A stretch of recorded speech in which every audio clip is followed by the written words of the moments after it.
प्रणाम। हम बहुत त्रस्त होकर के योगी जी से एक मांग कर रहे हैं कि आप एक बार में ही हमको, हमारी माँ को और हमारी बहन को एक बार में ही मरवा दीजिए, लेकिन इस तरह धीरे धीरे करके हमारे हाथ पैर मत काटिए। फ़र्ज़ी मुकदमेबाजी जो माँ पे सरकार के समर्थन से हो रही है, इसकी पीड़ा अब हम लोग झेल नहीं पाएंगे। एक नया क्रिमिनल कंप्लेन किसी अनजान आदमी राणा अजय सिंह ने करा है। इसमें मेरी माँ पे निराधार आरोप लगा के उनको फैज़ाबाद बुलाया जा रहा है, जहाँ हम लोग कभी गए भी नहीं हैं। हज़रतगंज थाने में भी फ़र्ज़ी एफ़आईआर और मुकदमे चल रहे हैं। डीसीपी कहते हैं कि उन्हें जानकारी नहीं है और एसएचओ कहते हैं कि ऊपर का मामला है और हमारे पास वॉइस रिकॉर्डिंग है, क्योंकि हम बिना प्रमाण के बात नहीं करते। एमएचए और इंटरनल सिक्योरिटी ने यूपी पुलिस को कार्रवाई करने को कहा है और यूपी पुलिस प्रशासन मम्मा को ही परेशान कर रही है। सेंटर ने लिखा है कि mamma's evidence is self explanatory, मतलब सबूत ही प्रमाण है। जान लेने की धमकी के बाद भी प्रमाण सहित SCAR L, assault rifle, sub machine guns, MP5, AUG weapons और अनगिनत 9mm पिस्टल का प्रमाण लोकेशन सहित देने के बाद मम्मा के ही ऊपर फ़र्ज़ी मुकदमे चल रहे हैं और उनको उसी उत्तर प्रदेश में बुलाया जा रहा है जहां उनके ऊपर गोली चली है, जान का खतरा है और जान से मरने की धमकी मिली है। ये सब योगी जी के सरकार और संरक्षण में हो रहा है और क्षत्रिय धर्म हमें ये नहीं सिखाता।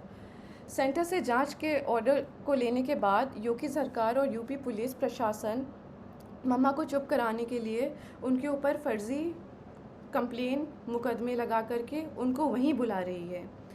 ये लोग मम्मा को बहुत आराम से मार देंगे और पोस्टमार्टम का रिपोर्ट कंट्रोल कर लेंगे, उनको पागल घोषित कर देंगे और ज़िंदगी भर हम और हमारी बहन सड़क पे उनके लिए जस्टिस मांगते रह जाएंगे। बाहुबल, पैसा और सीएम योगी के समर्थन से हम सालों से उत्पीड़ित हैं।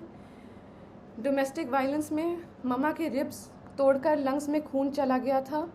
हॉस्पिटल की रिपोर्ट बदलवा दी गई थी, एंट्री नहीं कराई थी हॉस्पिटल में। वो खून अब सूख करके एक patch of blood on her lungs हो गया है और जहाँ पे वो पैच ऑफ ब्लड है वहाँ का लंग्स एक्सपैंड और कॉन्ट्रैक्ट नहीं कर पाता, उनके रिब्स गलत जुड़ गए हैं। एम्स दिल्ली की रिपोर्ट भी है और ये permanent damage to irreplaceable organs है। दिल्ली पुलिस जब कार्रवाई करने के लिए लखनऊ गई तो दिन दहाड़े गवाहों के घर जाके यूपी पुलिस के गनर्स ने गवाहों को डराया, धमकाया और चुप कराया। ये वो गनर्स हैं जो सिक्योरिटी के लिए अलॉट होते हैं।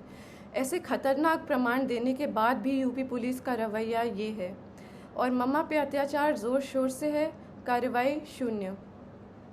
जानलेवा धमकी के बाद, गोली चलाने के बाद हम किस उम्मीद से जाएं उत्तर प्रदेश ये मुकदमे लड़ने के लिए। यूपी में न्याय मांगने की कोशिश करिए तो आपके ऊपर 10 मुकदमे और हो जाते हैं, क्योंकि ये सब योगी जी के संज्ञान में ही नहीं बल्कि उनके समर्थन और संरक्षण में हो रहा है। हम योगी जी से खुद ही मांगेंगे कि आप किसी को भेज दीजिए यहाँ पे और हम तीनों को एक बार में ही मरवा दीजिए। हम सालों से पीड़ित हो चुके हैं और मम्मा की बिगड़ती हालत देखते हुए हमारी तबीयत भी ख़राब हो रही है। या तो कार्रवाई कराइए या तो हमारी जान ले लीजिए।